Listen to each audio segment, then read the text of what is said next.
Hi everyone, Senator Jason Rarick here at the Capitol, and today I want to talk to you about some of the dynamics that are happening here at the Capitol this year. I have a lot of people that are asking me questions, what's going on, what isn't going on, and I think today is a great day to actually address this. I know we don't always get the full stories out there to everybody through our typical media, and sometimes we don't always have time. So let's just address what's happening, right?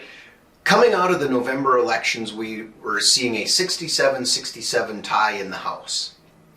Funny thing is, Democrats ran somebody in one of their districts who didn't live in the district. And now I can relate to this very much. Many of you know I am married to a state representative. She lives in Maple Lake. I live in Pine City.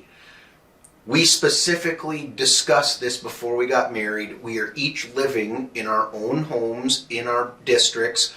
It's like having a lake home. I go to her place, she comes to my place.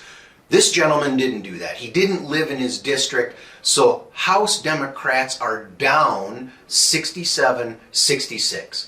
Why today is the day I wanted to talk about this is because of the unfortunate passing of Senator Dziedzic.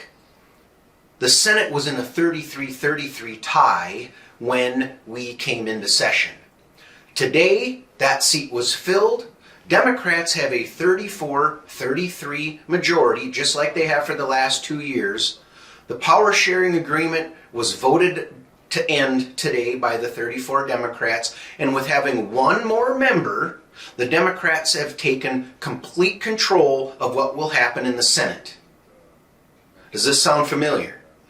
House Democrats refuse to come into work because they're down one member because of their own actions and are refusing to come in and work with House Republicans.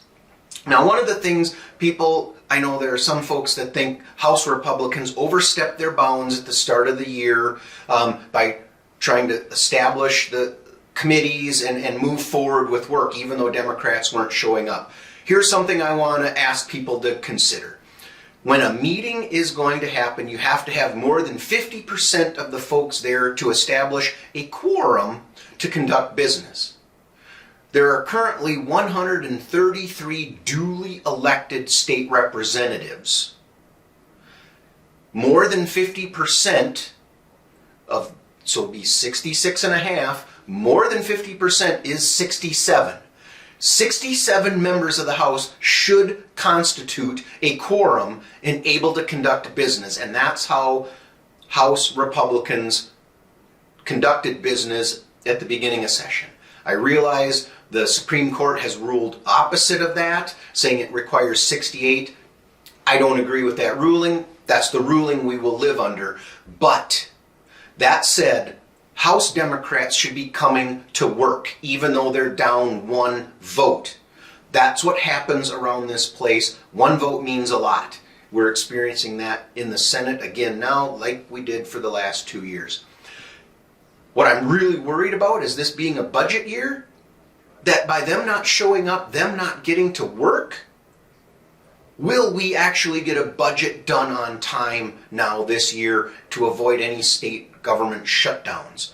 That should be top of mind. The other side of it too, a lot of people have been coming up to me saying, well, they're not getting paid, right? They absolutely are being paid. They made sure they came in private, in secret basically, took their oath of office to make sure they could get paid.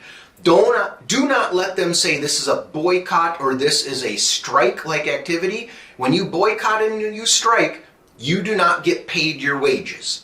They're collecting their wages.